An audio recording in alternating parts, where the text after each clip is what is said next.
Hey Rebel Rouser, I'm Alan Voivod, and this is Star Wars 7 by 7. Alright, so here we are, it's Monday morning, and the box office numbers, well, alright, let me step back and say, I'm actually recording this on Sunday afternoon, so we're actually looking at the box office estimates for Solo: A Star Wars Story, but one thing is pretty clear, just period, paragraph, end of story. Solo is no longer the top movie at the box office. That would be courtesy Ocean's 8, knocking them down with a best in series opening. It opens stronger than any of the Ocean's 11, 12, or 13 movies, which is pretty awesome. So I guess there's room enough for Ocean's 8, 9, and 10 for them to fill in the gap in the numbering system. But be that as it may, we're really more interested in talking about Solo here because it's a Star Wars podcast. Congrats to Ocean's 8 just in general. Hey, anyway.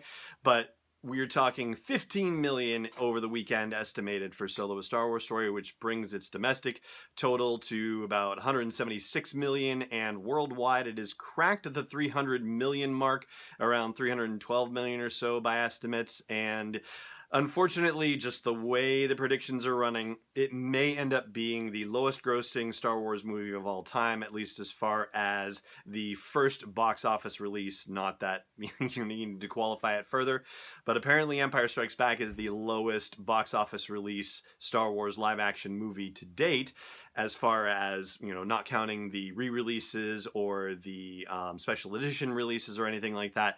But it doesn't look like Solo is actually going to make it past Empire at this point. And I'm going to say this over and over again because I don't know how else to say it, but man, it's a bit of a shame because I saw it again on Saturday night. I took Scorekeeper Declan with me and we watched it again, so I think it's actually his third time as well. And we laughed throughout the movie. We enjoyed the heck out of it. We had the theater mostly to ourselves, and in our little 8-theater town, or 8-screen movie theater in our town, it was actually in the number 8 spot, and I can't imagine it's going to be lasting in the theater longer just based on the dollars that it's pulling and the fact that we have The Incredibles coming out this weekend and Jurassic World coming out next weekend. So if you're going to see Solo anymore in the theaters, I think you really got to go see it sometime before Friday. Otherwise, you may miss your opportunity to see it once more on the big screen. But again, it's still just a fun ride, and I can't tell you how many people, I've talked to you about how many people have said to me how much they love the movie, just, non-Star Wars, fans, right? Just people who go to movies in general and who, like Star Wars for entertainment but aren't really committed in that same way. How many people like it? But in particular, the train heist scene. I've heard so many wonderful things about that particular scene, how incredible that was, how many people thought that that was one of the best action scenes that they've seen in many, many years. I've seen movie critics talk about how it's one of the most coherent action movie scenes, and that's, what movie critics say, like it's wholly understandable, like it's actually well thought out and sequenced and all that stuff. So fantastic. I mean, there's so much that's good about it. It's just a shame that it's not getting the viewership that it deserves.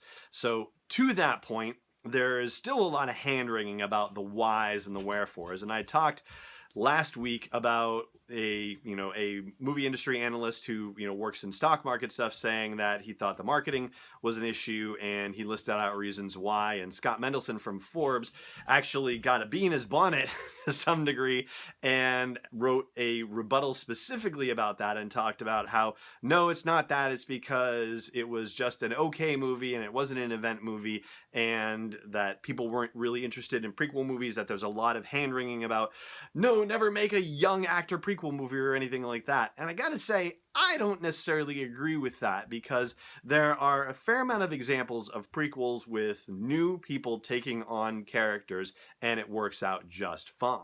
Probably the best, most recent example of that would be X-Men First Class, which was a very well-received movie, and it continued to get the X-Men franchise rolling. They didn't have Patrick Stewart, they didn't have Ian McKellen, and it was instead, what's his face? Michael Fassbender as Magneto and James McAvoy as Xavier. So, you had other characters playing the younger versions of the X-Men, and nobody got in a twist about that, and it did just fine. Maybe it's just because the reviews were better on it or something, I don't know. But there's a whole prequel category at box office mojo that shows you exactly how well prequels do. And incidentally, Star Wars has 4 of the top 5 spots as far as overall box office performance for prequels, with Rogue One and the original prequels. Minions is the only one that is in there in that top 5 that isn't a Star Wars movie. But hey, young Obi-Wan Kenobi, young Anakin Skywalker, right? Prequels absolutely did well. So there's no reason to think that a prequel movie with a young major character being played by a different actor who played the original character would not do well in the Star Wars universe. And heck, even in Rogue One, we had a young Mon Mothma situation, and she was played by Genevieve O'Reilly. So yeah, there's absolutely a reason to do young movies within the Star Wars universe. So, you know, just an unfortunate situation, I guess, more than anything else. But even when Solo goes out of the theaters, we're not going to be done talking about Solo, because there's some stuff about Solo, the movie, that we have not discussed here on the podcast that I think is worth discussing. And so we will definitely do that. And where'd it go? Oh yeah, I just got this. Whoop. Right? So I just got the Solo: A Star Wars Story official guide from DK Publishing, and so I'm sure there are some very interesting secrets in there that you might be of interest to you as well. So we will be checking those out in the coming days, weeks, months, and so on. But that is going to do it for the podcast today for the Scoundrel Business Update on Solo: A Star Wars Story. And that is going to do it for the podcast today, except for on the audio version of the podcast, we are going to do Last Jedi Trivia. Check that out at sw7x7.com/iTunes or wherever you like to listen to podcasts.